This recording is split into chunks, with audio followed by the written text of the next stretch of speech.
I'm going to do a cold start video on this 89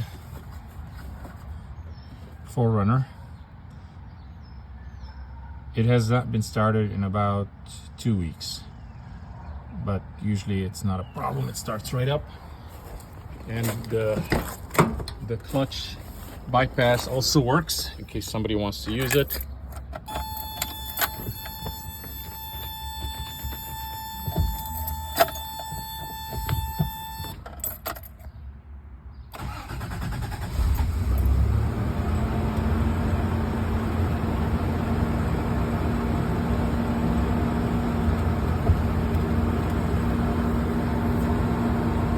Good oil pressure, good charging.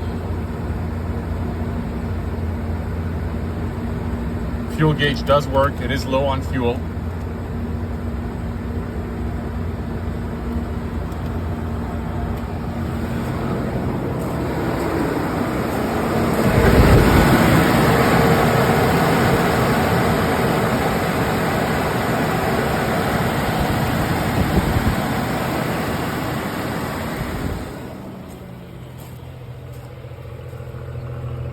No smoke. No engine leaks, no oil leaks.